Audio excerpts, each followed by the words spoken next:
I'd like to welcome everybody to this important lecture. On behalf of the Oceanic Art Society, we have the pleasure of hearing Professor Ian McNiven. Ian is a research professor in Indigenous archaeology at Monash Indigenous Studies Centre at Monash University in Melbourne. He's also a chief investigator in the ARC Centre of Excellence for Indigenous and Environmental Histories and Futures. Ian has been practicing archaeology for over 40 years and has worked collaboratively with over 60 Indigenous communities in Australia and Papua New Guinea. His key research interest is the interconnected archaeology and material culture of Torres Strait and New Guinea and the development of specialised maritime societies over the past 5,000 years. In addition to hundreds of academic journal publications, Ian has published 18 books, the latest being the Oxford Handbook of the Indigenous Archaeology of Australia and New Guinea and Innovation in the popular Thames and Hudson First Knowledges series. So we're very blessed to have Ian here to give us his wisdom. And I would like to ask the viewers if they would like to send questions through, they can send through on the chat, and we will have a Q&A session after the talk. Over to you, Ian. Thank you for that introduction, Jim, and thank you to you and Margaret for the kind invitation to speak to the Oceanic Art Society. So I enjoy sort of when we meet up. So I've titled this paper International Connections, for reasons that will become obvious, 3,000 years of shared object histories between Australia and New Guinea. So the talk is both ethnographic, historical, and archaeological towards the end. So sort of mixing all different sort of disciplines there to come up with a sort of collaborative story that I hope that is interesting to people. So the talk focuses on artifact distributions between New Guinea and Australia, and if for those of you that heard me speak before, that's something I've talked quite about sort of for years now, and it's certainly been one of the focuses of research that I'm doing. Working in Torres Strait sort of asked me to sort of look to the north and to the south for sort of cultural influences over many thousands of years. So. And this is sort of some of the ideas that are being distilled out of that sort of long-term project up there. So I've broken the talk into sort of 4 areas. Now, the lens through which I'll be looking at the different objects that I'll be talking about in the archaeology is ethnographic maritime trade networks that connect sort of the southern part of Papua New Guinea through Torres Strait into northeastern Australia or northern Queensland. And it's what I call the Coral Sea Cultural Interaction Sphere. So, which is a sort of it's not really an institution, but it's more a heuristic. It's a framework that allows us to sort of explore sort of cultural similarities and differences and sort of long-term changes in the histories of Papua New Guinea and Australia via Torres Strait. And I'll illustrate some of the implications of that long-term sort of connection through some ethnographic examples. So in part 2 there, so looking at shared uptake of objects, similarities between New Guinea, Torres Strait and northern Queensland. But at the same time, there's also differences, and I'll be looking at selective uptake of objects and how you have some things that are only in New Guinea and Torres Strait and not in Queensland, and some things that are only in Torres Strait and Queensland and not in Papua New Guinea. And here it really sort of reinforces that long-standing view in anthropology, really since the 19th century, that Torres Strait is an important cultural border, not only in this part of the world, but sort of on a sort of more of a global scale as well. So, and then finally, I'll focus in on some of the new archaeological research, which I haven't really talked about sort of too much with the Oceanic Art Society.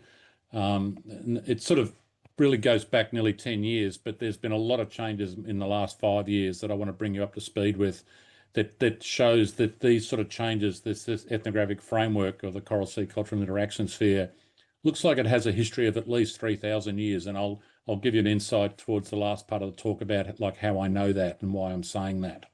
So what's the evidence for that?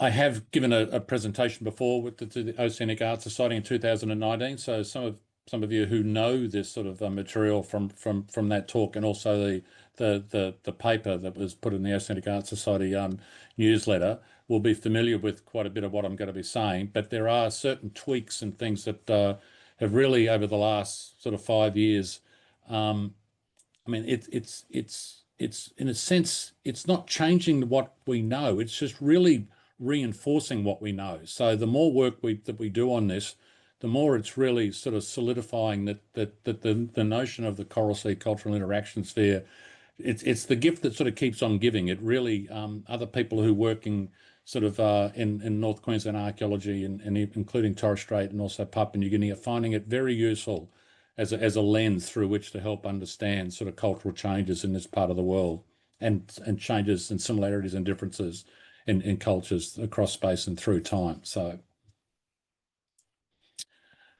okay, so let's start with the first bit. So the ethnographic sort of lens that I'll be looking at this. So the Maritime Trade Network. So what is this coral sea cultural interaction sphere?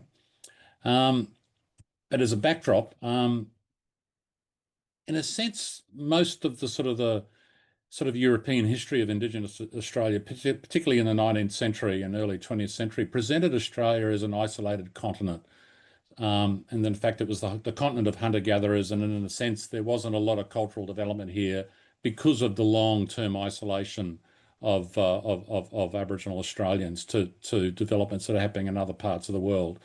And really, there's this notion that not much happened here, and basically until the sort of Europeans or the Dutch in the 17th century, and certainly with Captain Cook and the British in the 18th century arrived on our shores, and suddenly Australia was interconnected with with a bigger world. But I'm going to put a big question mark on that, and hopefully that this talk will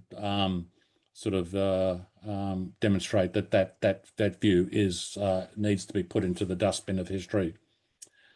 And there's two aspects that really sort of ram this home that I can do very quickly here. The first one is, and some of you will be familiar with this, and this is the understanding that we have that the Macassans out of southern Sulawesi there and sort of being joined by other mariners from other parts of the Indonesian archipelago used to come and visit the northern shores of Australia, particularly on the Kimberley coast, but also along the Arnhem Land coast and coming into the Gulf of Carpentaria as well on these annual voyages to collect, focusing on trepang, but there's other marine products that they used to collect as well. And this was going on well before Europeans came on the scene. So in a sense, this was an international trade between Indonesia and Northern Australia, between Indigenous communities in both areas.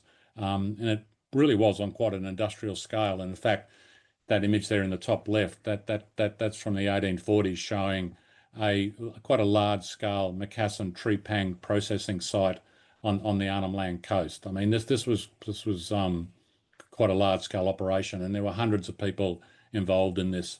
And I've sort of referred to this as like the Arafura Sea cultural interaction sphere, because there's a lot of cultural complexities there. And in a sense, I'm putting a date of 1000 AD there, so 1,000 years ago. And you'll see there's the further reading there. You can sort of read up on that if you want to, some of the justification for that. Most of the information that you'll read on that suggests that it goes back maybe 400 years, but we believe that there's primarily archaeological evidence that if you have a more careful look at it, that suggests we're probably pushing back well before 400 and even nudging sort of 1,000 years ago. And we've got projects coming out of Monash Indigenous Studies as we speak, sort of working on that.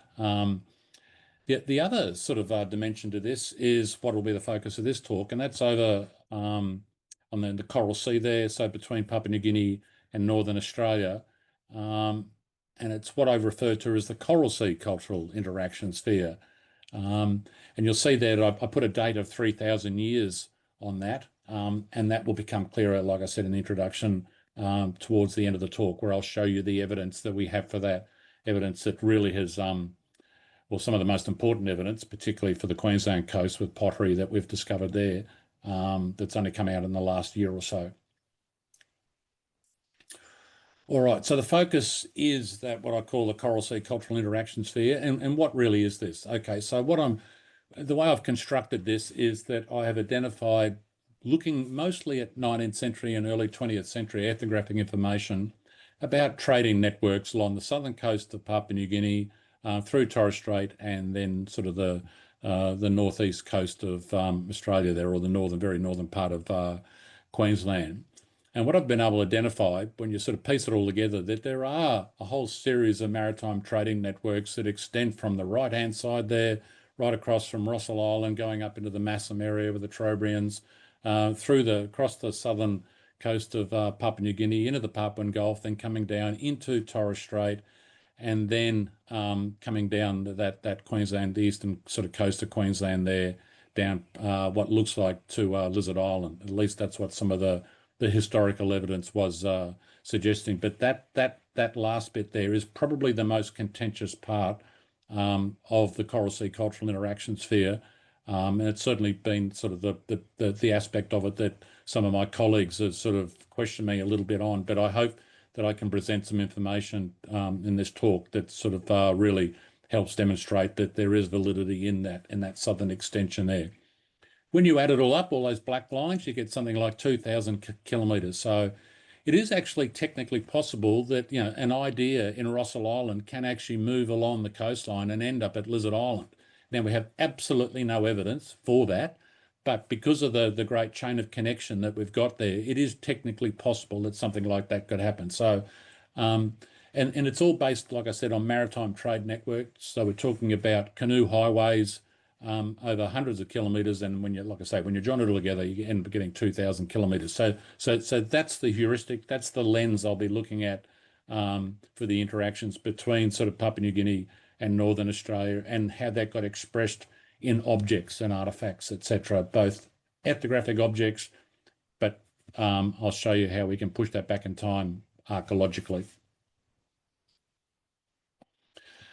Just to give you some examples, now some of you will be very well aware of these. So the famous Cooler Trading Network over there in red, made famous by the anthropologist Malinowski. So everybody knows about that with the Cooler Trading Network. The very elaborate canoes, which are famous, of course, in the oceanic art world. Very elaborate canoe prows, splashboards, and of course the famous Miley cone shell valuables that were traded around as well, with various goods. So, and a sort of a combination between sort of ceremonial exchange and more sort of subsistence exchange as well. So, which Malinowski documented in great detail. And I'll give you a couple of other examples here. So along the south coast there, the Hiri Trading Network, coming out of Port Moresby and then cruising sort of westwards along the southern Papuan Gulf there, or southern part of PNG and the Papuan Gulf, perhaps getting across to Guarabari there and the Kokori River. Of course, most famous are the Motu trading ships, the Lugatoys. Here's a photograph from a bit over 100 years ago. These very large vessels with very large sails that could take a lot of material. And the primary product that they were coming out of Port Moresby, at these various Motu villages around Port Moresby were ceramics. And here's a rare photograph taken in the late 19th century of some of the ceramic production there. And the scale of this is actually quite breathtaking. There are reports that somewhere between 20,000 and 30,000 pots were produced annually around the Port Moresby area for export along the southern coast of PNG into the Papuan Gulf. And so the Lugatoys would take thousands of these pots out on these journeys, and then in return they would come back with tons of sago starch. And in fact, we're talking about like up to 600 tons of sago starch. So an extraordinary scale of trade and export and production here of objects and connections. Moving sort of further to the west and sort of, I guess, sort of coming down to the southwest, moving into Torres Strait, an interconnected archipelago in the past as it remains today with various sort of Torres Strait Islander communities. Today it's all about dinghies and sort of light aircraft, but in the past you had these huge ocean-going canoes up to 21 metres in length to ferry both people and goods and water between various island communities. So, and that's what sustained Torres Strait Islander society. Without these sort of connections between different groups, without these large canoes, Torres Strait Islander society could not operate. And here's an image by the artist Harden Sidney Melville from the Fly expedition from the 1840s. This is on the island of Ereb in the eastern part of Torres Strait, and he's showing actually a canoe being loaded up for one of these sort of long sort of voyages. So you can see a fellow there holding a big sort of cylindrical thing. That's a length of bamboo filled with water. That's their water bottles which they're loading up into the bottom of the canoe there. Interestingly, the primary valuable object that was sort of operated like a form of money for the trade that also sort of extended up into the southern part of PNG around the mouth of Fly River were these cone shell valuables. And these objects were used, in fact, for obtaining the hulls of these canoes that Torres Strait Islanders used, because the trees aren't big enough in Torres Strait, and all the canoe hulls came out of the mouth of the Fly River. So, excuse me. So coming down the Queensland coast, look, over the years, there's been sort of a little bit of evidence talking about this sort of connections along the Queensland coast by various Aboriginal communities, but also we're getting a greater understanding that in fact Torres Strait Islanders themselves would voyage way down the Queensland coast as well, and in fact possibly getting down to Lizard Island. Ethnographic work done in the 1960s suggested that some of the things that came back that were traded with Aboriginal communities and then put onto Torres Strait canoes and then were taken back to Torres Strait with things like exotic stones, like on the left there, that you can still see them in various shrines, sacred shrine sites across Torres Strait. They're not Torres Strait stone. These are coming out of northern Cape York. Also trading ochre and even stone for making the famous stone-headed clubs or gubba gub for which Torres Strait Islanders were known as well. So that's sort of information that came out in the 1960s. And look, a lot of people sort of accepted that, but there were some people sort of saying, I mean, what really is the evidence for that? It's a little bit sort of skimpy, but there is actually, over the last sort of couple of years, there's really sort of good evidence that there's really sort of reinforcing that we can sort of, I think, rely on this, and it is actually real.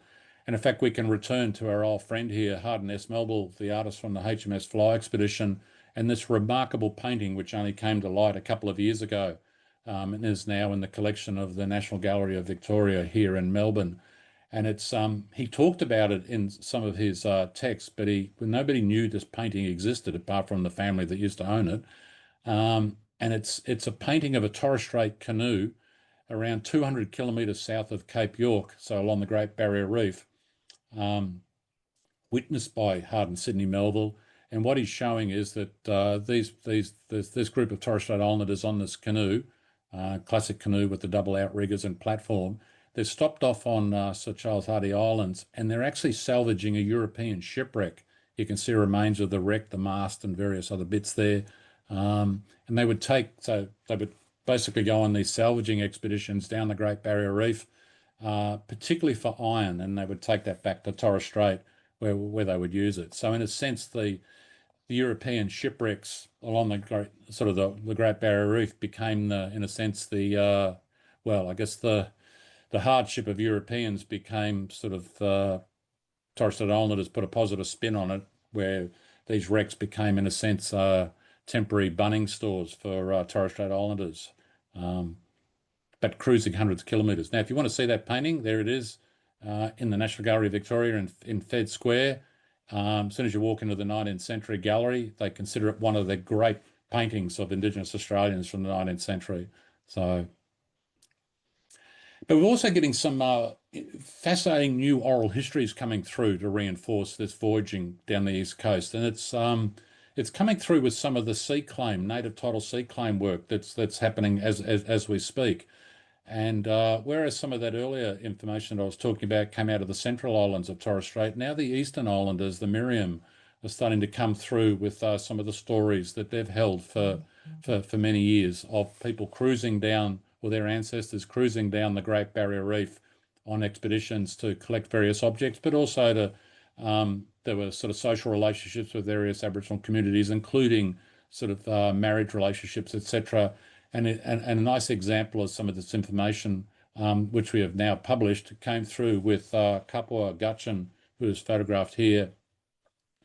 Kapua is from Ereb in the eastern part of Torres Strait, and he very generously agreed to be interviewed by Garrick Hitchcock and myself.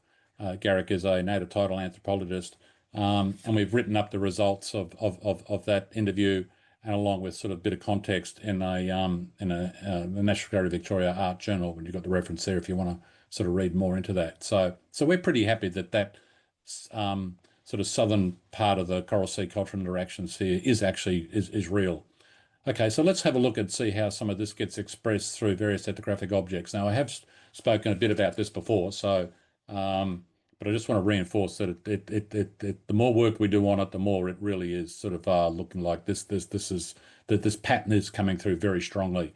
So the first thing I want to talk about is interactions, that show that was a sharing of objects between New Guinea through Torres Strait into North Queensland. And I would say that sharing of knowledge was made possible by these maritime sort of highways, canoe highways. So first example is bamboo tobacco pipes. We've got various photographs there of people like in Papua New Guinea, also Torres Strait, but also Cape York, and the various references there.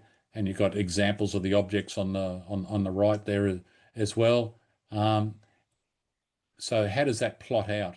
So taking that geographical area there, where do you find bamboo smoking pipes ethnographically in that area, taken in by that map? So that's it.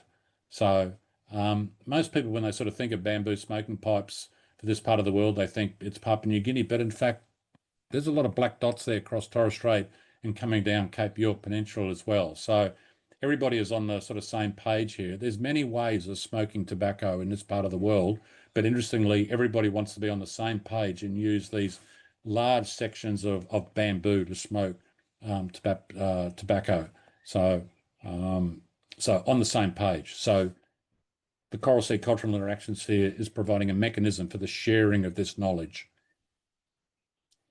Another example, so conus spire disc. So you have the cone shell, you saw off the flat end of it and you make a disc for hanging around the neck, or in fact, this fellow here from Mount Hagen as a nose ornament.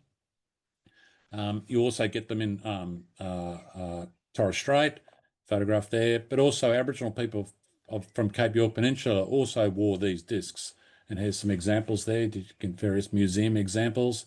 And again, we take our map, where do the black dots fall out? So again, here, so Papua New Guinea through Torres Strait into northern Cape York Peninsula. So everybody on the same page here. So, and it's not just a matter of, well, that's just where cone shells are found. Cone shells are found all the way down the Great Barrier Reef and other parts of the Pacific as well. So, but it's interesting that through a sharing of knowledge made possible, I would say, by these maritime trade networks, people decide to be on the same page, and they want to share these objects. So when different groups meet, they sort of can have a look at what's hanging around their neck and go, we're all on the same page here. But it wasn't always like that. There was selective uptake of objects. That's what I want to look at here. And this really reinforces the notion, this long-standing anthropological view, that Torres Strait is an important cultural border in our part of the world. So what I'm going to show you is sort of objects that are found in New Guinea and come down into Torres Strait, but not sort of further south. And then you've got the other way, objects that are found in amongst Aboriginal groups of Cape York Peninsula and moving into Torres Strait, but not in Papua New Guinea. So let's have a look for the first group. So one's from Papua New Guinea into Torres Strait. The first one I want to look at is conus armbands. So we talked about the conus discs from the top, which are in fact shared between Aboriginal Australia, Torres Strait and New Guinea, but the actual armbands themselves have a more restricted distribution. And again, we've got people here from Papua New Guinea, also Torres Strait. There's a couple of examples here from museum collections. And again, we get our map. This is where they're found. So, starting over there in the Trobriand Islands, over in the east, in the far right there, moving across the southern part of the of Papua New Guinea, and then coming down into Torres Strait. So that's the only place on that entire geographical area taken in by that map. That is the only places so far that I've been able to find cone shell artifacts. And it's interesting that it maps out onto the Coral Sea Cultural Interaction Sphere up to a point, up to Torres Strait. Another example, stone-headed clubs, which Papua New Guinea is famous for, but you also get them over in Indonesia and Papua as well. So two examples there from Torres Strait and also PNG, Collingwood Bay. Examples of the objects there. Okay, let's do that. Our distribution map again. So that's the distribution so that I can find for stone-headed clubs in that part of the world. So through mostly, I guess, the southern part of Papua New Guinea, a little bit over into Indonesia and Papua and into Torres Strait. So it always amuses me a little bit when I see sort of auction catalogues or people on sort of selling stone-headed clubs and they sort of say it's probably coming from the Kuku. And it's like, well, Kuku are one dot on that map, right? These clubs could be coming from a lot of groups. So that's why it's always nice if people can hang on to provenance information with objects. So they have a wide distribution, but interestingly, you don't get them coming down into the mainland of Australia. Again, Torres Strait is a cultural border. Let's flip it round. Let's go the other way, coming from the south up.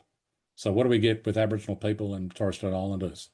First example I've got is spear throwers with shell handles. So the famous Cape York Peninsula Aboriginal spear thrower with the piece of baler shell, or two pieces of baler shell at the end, at the handle end.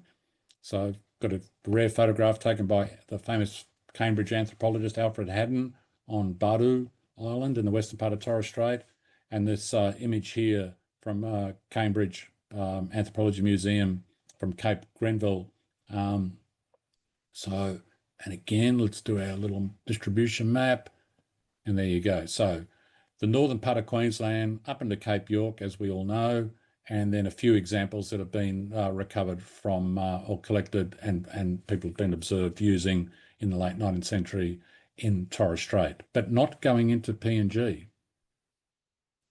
Another example, Nautilus shell bead headbands. So a very rare photograph of an Indigenous Australian, in this case, a man from Mayor in eastern Torres Strait, wearing one of these Nautilus shell headbands.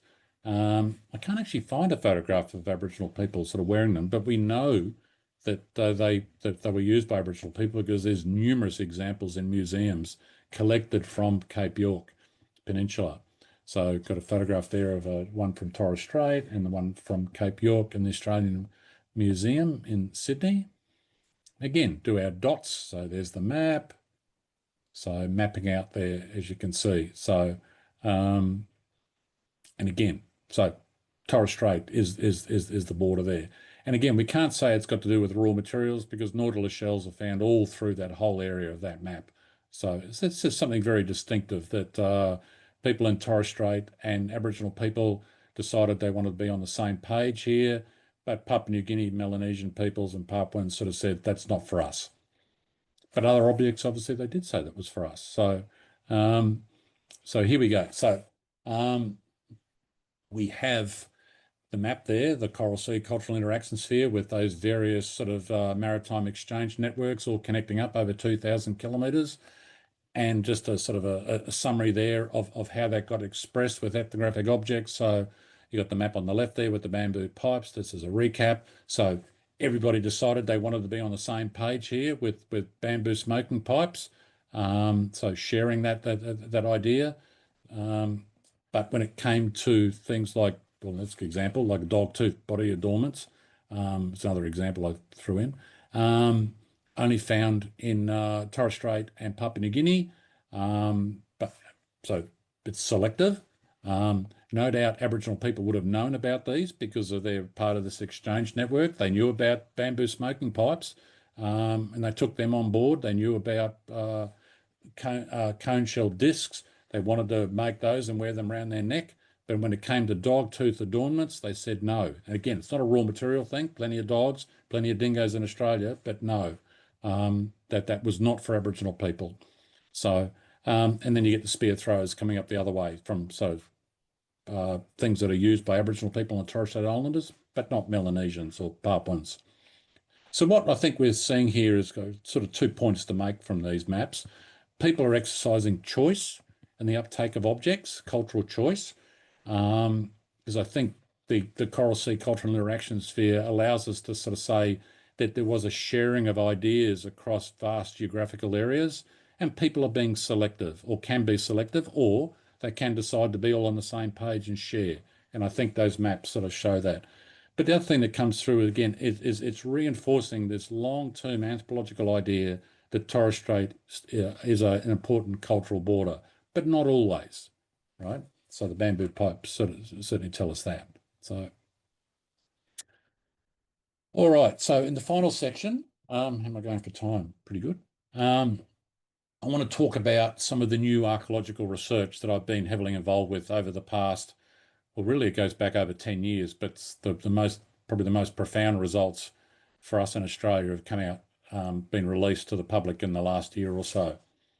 And this allows me to sort of say that I think there is a 3,000-year time span to the Coral Sea Cultural Interaction Sphere. So, but what I also need to point out that I'm not saying, for example, that the Kula goes back 3,000 years, far from it. In fact, the evidence for the Kula might only go back 700-800 years at the most.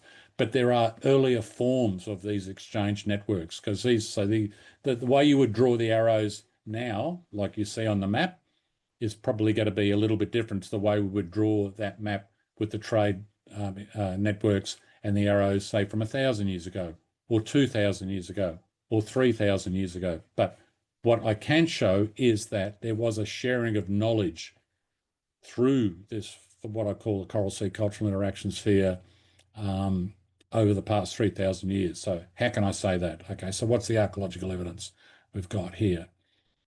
So how can I say that these sort of connections running through this whole area, 2,000 kilometres, go back thousands of years? The evidence I'm going to use is pottery. Archaeologists love pottery. So here's an image here from around sort of the Port Moresby area, the famous sort of Motu ceramicist there. The yellow dots are communities that we know made pottery ethnographically in Papua New Guinea. Right, so that's the historically known distribution for the area taken in by that map, are where there were pottery ceramic communities. That's the ethnographic picture.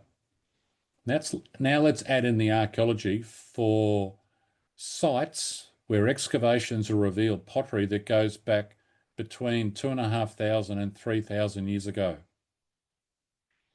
And interestingly, all those dots encapsulate the whole spread of the Coral Sea Cultural Interaction Sphere. Now, this evidence that I'm talking about here for 2,500 to 3,000 years ago is all come out in the last 10 years with archaeological research. Prior to the work we did around Port Moresby in 2009 and 2010, there was no evidence for pottery in Torres Strait. There was no evidence for pottery in Australia, Indigenous pottery, prior to European contact. And there was no evidence of pottery on the south coast of PNG prior to 2,000 years ago. So all those dots that I'm showing you there is archaeological information that's been generated in the last 10 years. This is all very new.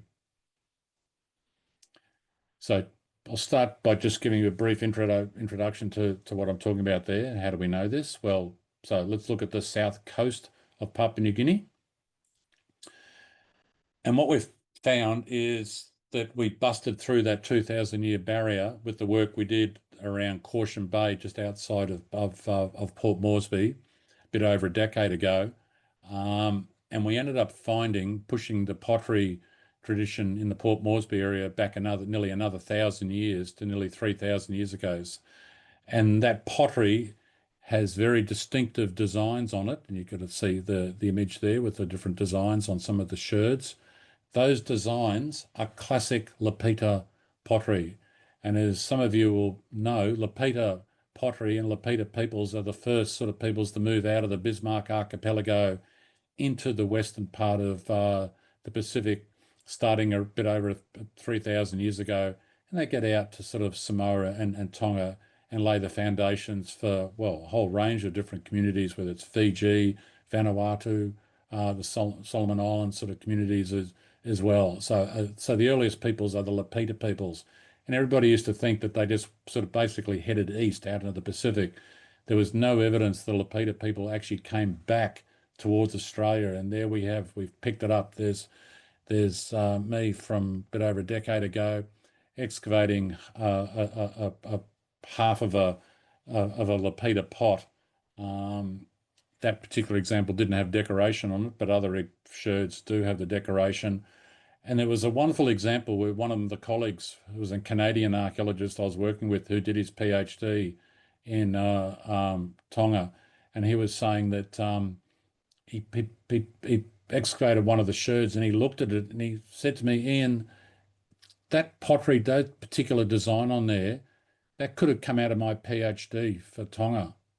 He said, it's exactly the same. And that's thousands of kilometres apart.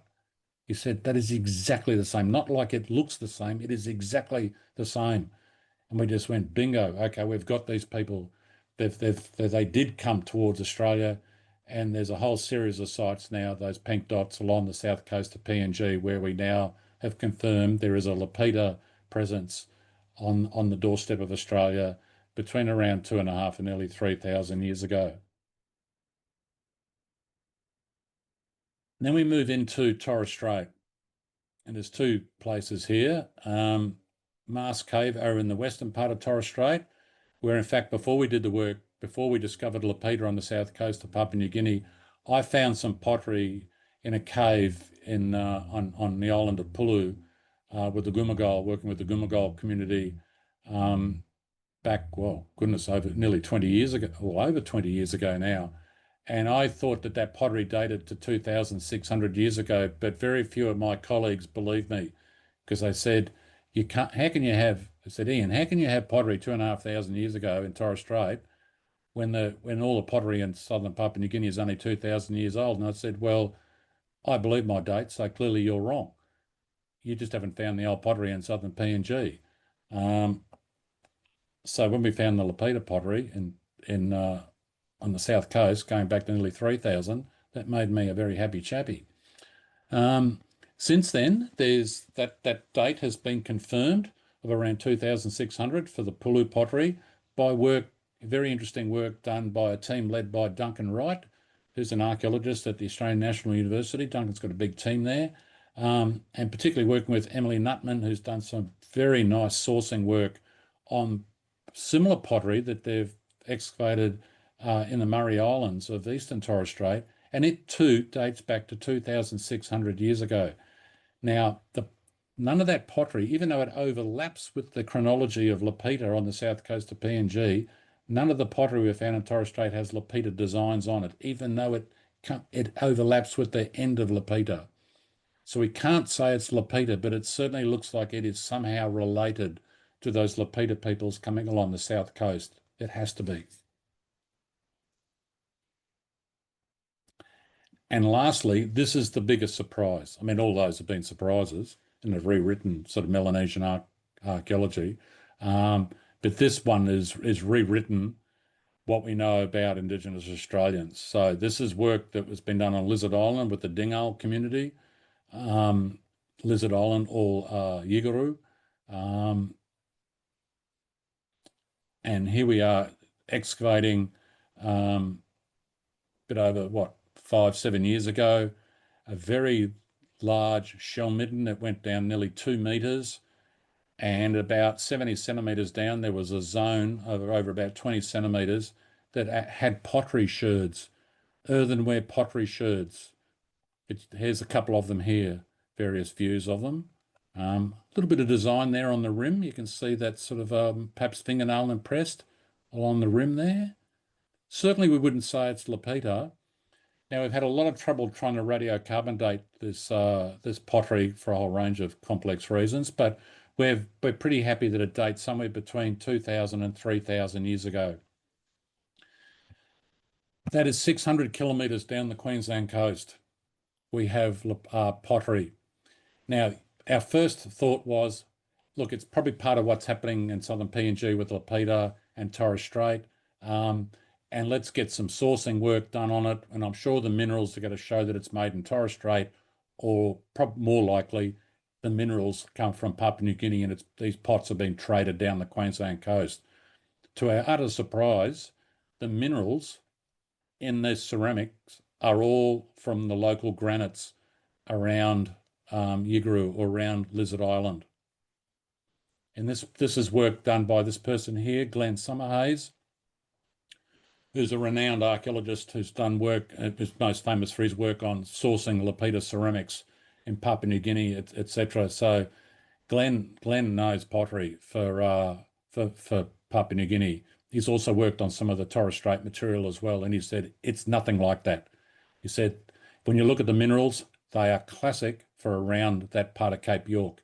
So our feeling is that this pottery is indeed local, and it is being made by Aboriginal people who were part of a complex maritime exchange network between sort of 2,000 to 3,000 years ago that went up through Torres Strait and went into the southern part of PNG, that they wanted to be on the same page as these other pottery making communities.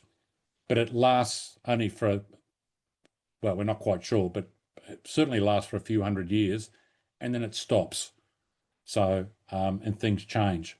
So, and we don't see pottery again in Australia.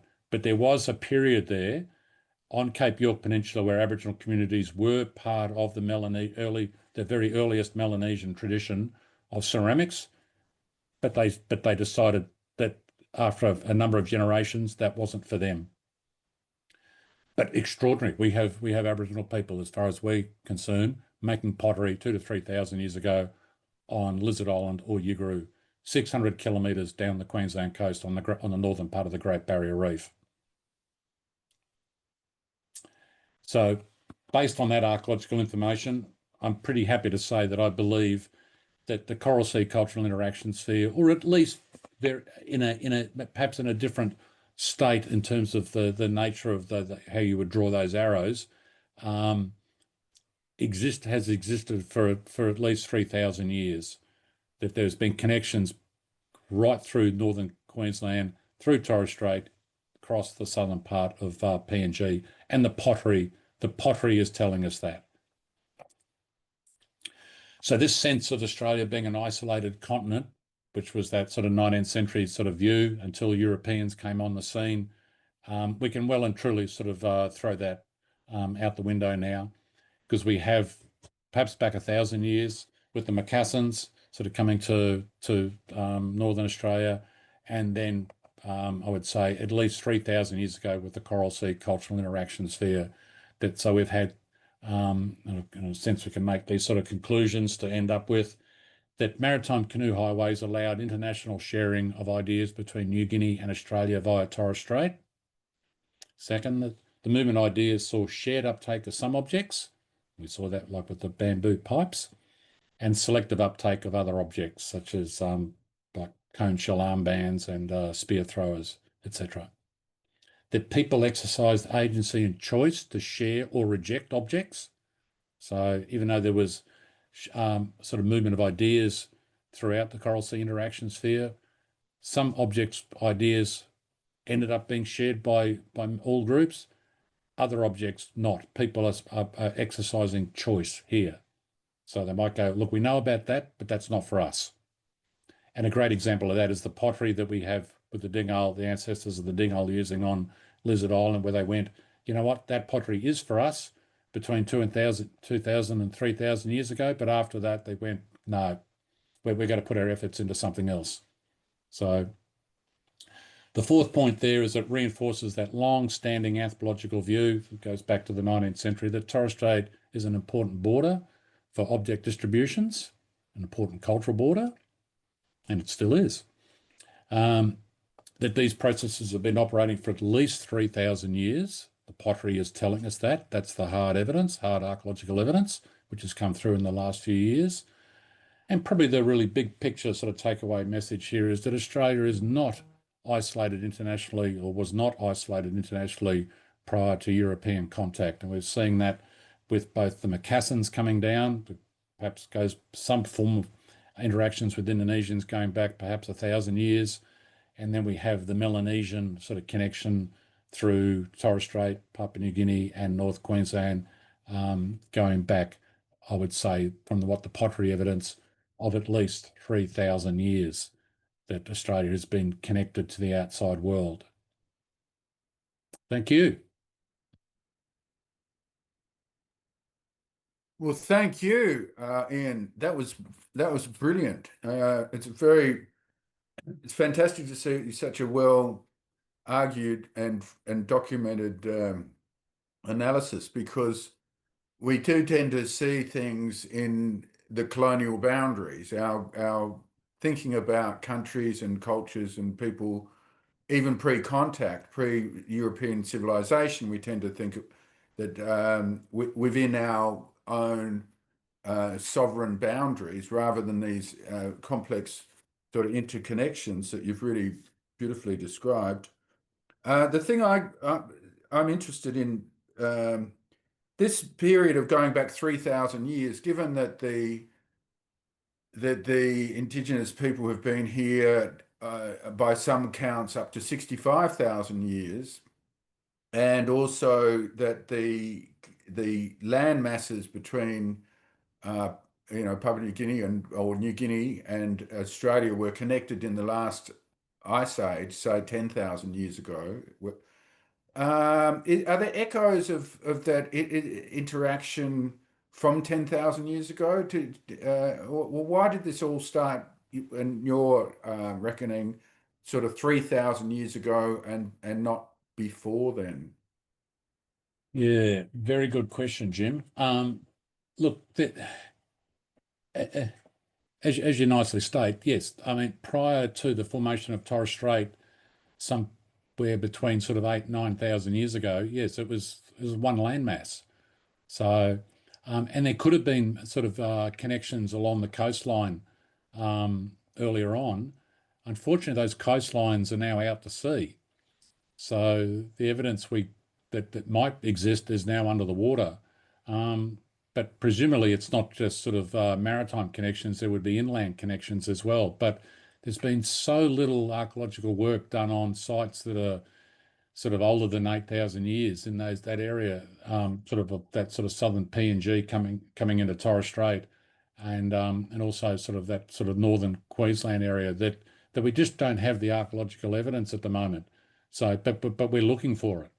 So, and we have like no evidence for people using the what we could call like the land bridge of the Torres Plain.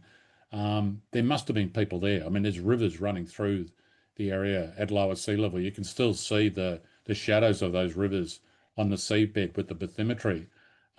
People must have been there, but the trick is trying to find the evidence for that. So, but we are looking. So, there is some genetic evidence that there was some sharing of genes that might go back to the Pleistocene. But yeah, it's quite fragmentary sort of evidence, but it certainly makes sense, doesn't it? I mean, there must be connections that go back to the Ice Age, but the trading, the maritime exchange, sort of I'm talking about in the last 3,000 years, it looks like it really is being energized by these Lapita peoples. So Right. Well, that started about 3,000 years ago, didn't it? exactly, yeah. Yeah. So, and you're getting these specialized maritime societies, and and Torres Strait Islanders are extraordinary specialised maritime sort of peoples, and a lot of that may sort of be a result of their sort of Austronesian or some sort of Austronesian Lapita sort of connection, which that pottery is showing us. So, because interestingly, the earliest evidence of people in the Eastern Islands of Torres Strait in those early artifact layers, that's also where you get the pottery. So the first Right. people moving in there are these pottery people. Whereas in the western part of Torres Strait, there's probably been people there, well, yeah, going back to the Ice Age. So, so it's a sort of like a joining of different societies there. So, And early specialization, really early specialization of those areas that could make pottery. Uh, we have a question from Noel Rathmel Stills. Why is the technology sharing more or less unidirectional north to south, e.g. the pottery?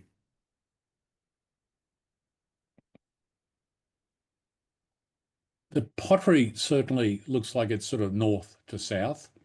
Um, in fact, we would sort of like to think of it sort of coming in, well, originally it probably, in terms of coming into New Guinea, it's probably coming out of Southeast Asia on the north coast of Papua New Guinea, and then comes into the Bismarck Archipelago nearly sort of 3,500 years ago, and that's where you get the sort of the formation of the Lapita sort of culture there and those Lapita designs. Um, then it sort of goes, Hank sort of goes east out in the Pacific. Then it starts. We didn't know that it sort of went sort of south towards us until 10 years ago. So from that perspective, yes, it sort of then it goes on the south coast of PNG into Torres Strait, and then looks like it's coming down the Queensland coast. So that in that case, I would say yes, it looks like it's sort of north to south. But then there's other sort of things like, I mean, there's other objects that we know that, like the spear throwers that sort of obviously sort of seem to move into Torres Strait. Um, and it's very difficult to sort of get an understanding of, like, I mean, what really is the history of tobacco pipes? I mean, did Aboriginal people, did they start making tobacco pipes and it moved into PNG? I mean, most of us sort of would like, or sort of have a feeling it probably started in PNG, moved south. But when you look at the evidence, like, what really is the evidence for that? So we don't really know. So directionality is a little bit tricky. So, but some things we can say, like the pottery, that I'm pretty happy to say, and I would agree, that is like a north to south movement. So, Well, but I was going to say, like what double outrigger canoes. You know, the biggest area on that for that map. We're looking at that map there. The area taken in by the maps I was using for outrigger canoes is Torres Strait. So were they developed like in far northern Australia and then sort of move out? We don't know. So Well, another thing I found fascinating about your talk was that you can only come up with these theories and knowledge once you have an archaeological dig and you come up with a bit of evidence. yeah, And there's presumably vast amounts of evidence still buried under the ground out there. But when you found the pottery on Lizard Island, it really was a transformational find in our understanding of the interactions between the island of New Guinea and Australia, and how much more mobile and entrepreneurial or whatever the people were way before Europeans were here. But it rests yeah, on work that you've been doing to literally unearth that knowledge and then make sense of it. yeah, and it's and the notion of people like on Lizard Island using it for a couple of hundred years and no longer using it, that is actually quite a typical story in the West Pacific as well. There's lots of Melanesian communities in the West Pacific that the earliest archaeology is like Lapita, and that's it. There's no more pottery. So people move into other things for decoration and sort of trying to get sort of how they express their culture with sort of symbols, etc. Pottery sort of drops out, but other communities, they go, no, we're going to keep using that. But other communities go, that's not for us. We're going to put our symbols onto different objects, carvings, etc. So Right. Okay. Well, look, we've got another question here from Robin Torrance, which is saying, can you address the issue of why some cultural behaviours were not shared, such as pigs? good question, Robin. I can. I mean, that's obviously a bigger question, and it's a little bit like the pottery, isn't it, for various parts of the Western Pacific? I mean, you get sort of pigs in some of those earliest levels of sites in the Western Pacific, and that's it. Um, and look, some of the answer may actually be for the answer I'm going to give for Torres Strait, because it's always been a sort of a long-term question of given that most Torres Strait Islander communities are very much, you would say that they're more Melanesian than they are Aboriginal, right? I mean, they grew their crops on those islands. Um, and many of other cultural practices would, yeah, you would align them more with the island of New Guinea than heading south into Aboriginal Australia. But the big thing that they didn't have when first Europeans started sailing through Torres Strait, there's no pigs. There's plenty of pigs on the mainland coast opposite around the Fly River and all, in the Papuan Gulf, etc. But there's so many other cultural traits that Torres Strait Islanders had that which you would say are Melanesian. But where's the pigs? And the explanation that people gave was that we knew about the pigs. We would import various cuts of meat from various communities on the south coast of PNG, but we don't want live pigs on our islands because they destroy our gardens. And if you want pigs, you're going to have to build these quite fortified bamboo fences around all your gardens. And given the scale of gardening, people just went, that's not for us. We'd rather not have the pigs, so we don't have to build the fences. So that people knew about pigs, but they just said, no, not for us. It's too much bloody work. So, because you have to build fences.